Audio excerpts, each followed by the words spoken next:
masih bersama kami di Berita Padang. Bagi Anda yang baru saja bergabung, kami hadirkan kembali 3 berita utama pada pagi hari ini.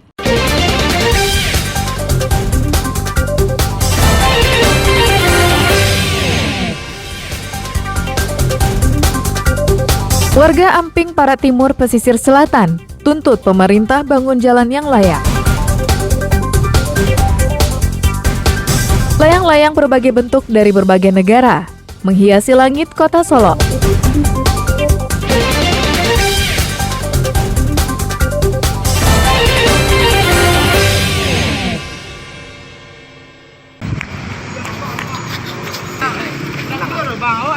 Awak serang nih bang, yang lain kena tangan nang lu. Iqbal tak berkutik saat polisi menangkapnya di kawasan Jembatan Siti Nurbaya, pusat Kota Padang, Sabtu petang. Saat digeledah, polisi menemukan 2 paket sabu-sabu yang dibungkus plastik kecil. Penangkapan Iqbal disaksikan salah seorang tokoh masyarakat setempat. Polisi menginterogasi Iqbal untuk menggali informasi lebih dalam. Tersangka pun mengaku masih ada sejumlah paket lagi yang disimpan di rumah mertuanya.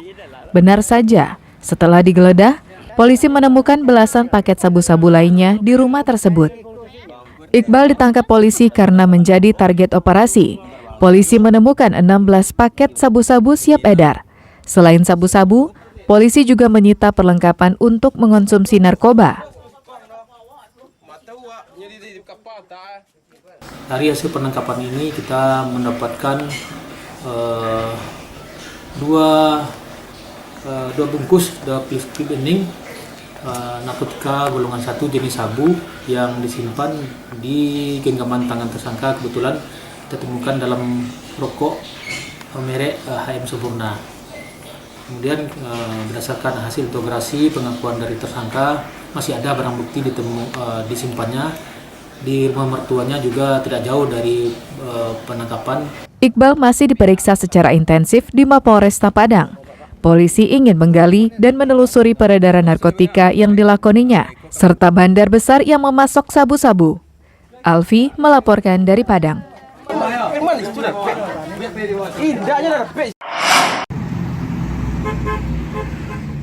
Sejumlah pelaku wisata di Kabupaten Agam menjerit.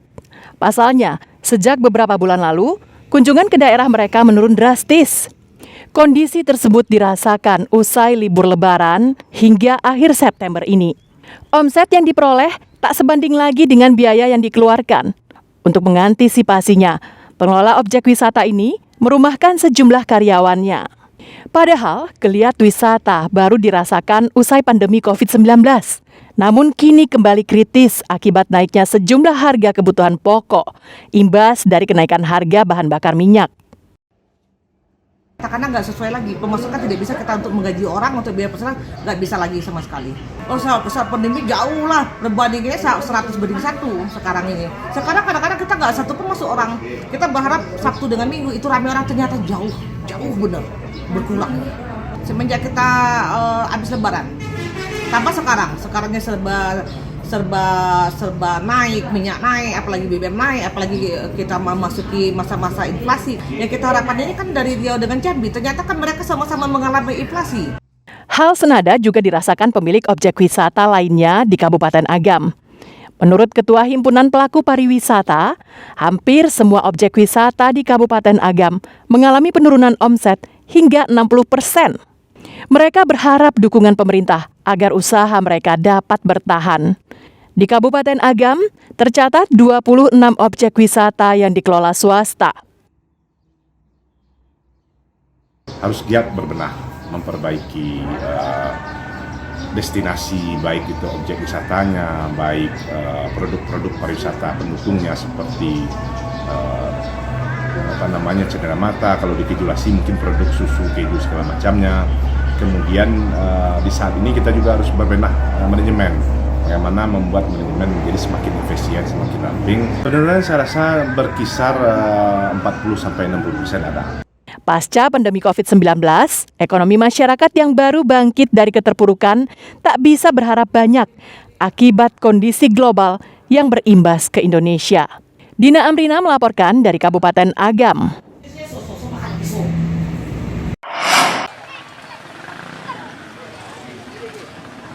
Ada yang unik menghiasi langit kota Solo Sabtu siang.